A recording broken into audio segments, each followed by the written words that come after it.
Welcome to our feature clip on Intelligent Forecasting for SAP Business One, Release 9.2. A good forecasting process delivers value to its users. It helps sell more product and make more customers happy. So it gives them visibility on demand history that helps them prioritize opportunities and position channels to face growing demand.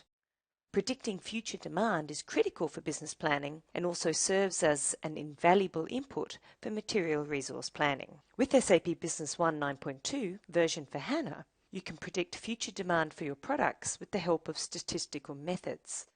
Intelligent Forecast utilizes two predictive methods from the SAP HANA database. Once you have finalized your prediction, you can leverage the results in a forecast which could be later used for material resource planning.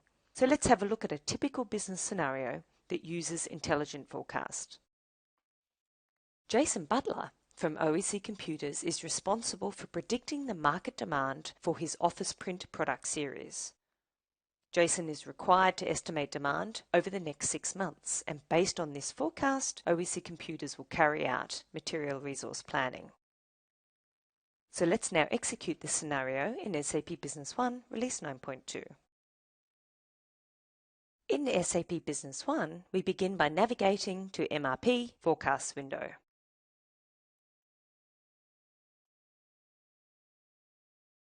We are going to create a new forecast by entering a forecast code and forecast name for the first half of 2016.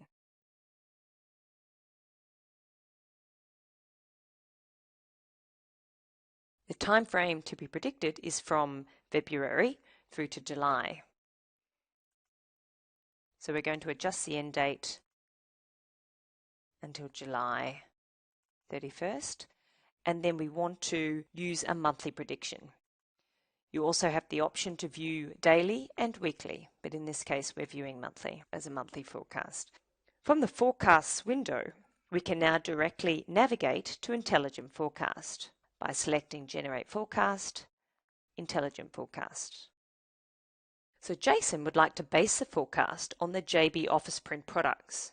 So now we need to select these products in our forecast. We're selecting the items by item, as opposed to preferred supplier or default warehouse, which is also an option. And now we're going to select our item range.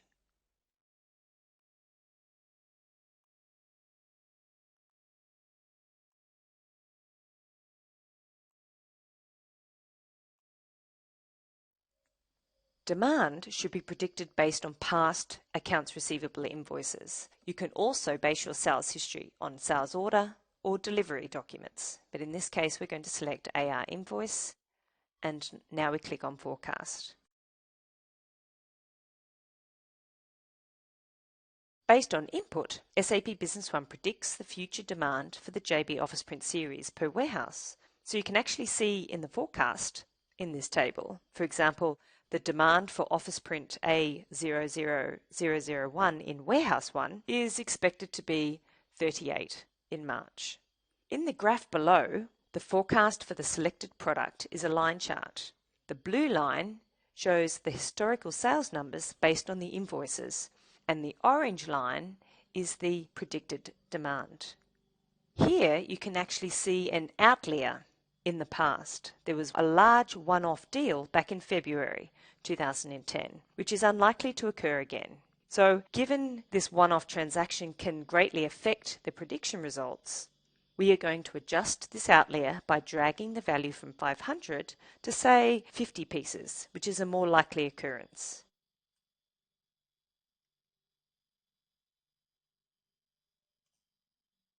You can immediately see the change, for example, in the prediction result. The peak in the orange line has now disappeared.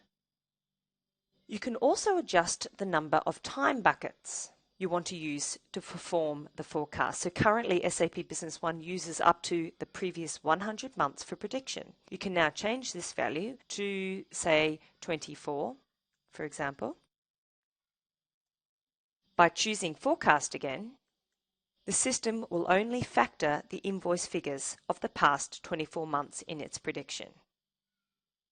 To estimate how reliable this prediction is, You could use hindcast. For example, SAP Business One predicts demand from a starting date in the past, such as November 2015. In this case, SAP Business One uses past data until November 2015 to forecast the demand after that date. Since the prediction, which is represented by the yellow line, does not deviate much from the real demand, represented by the blue values, we can assume that the statistical model used has presented a reliable prediction. Finally, we are going to save our intelligent forecast, and this will carry over the prediction values into the forecast window. We simply select Save and Close. We can now choose to add, and this forecast for the first half of 2016 will be available for consumption in the MRP process. Thank you for your time today, and ensure you check out what's new in SAP Business One 9.2 on our YouTube playlist.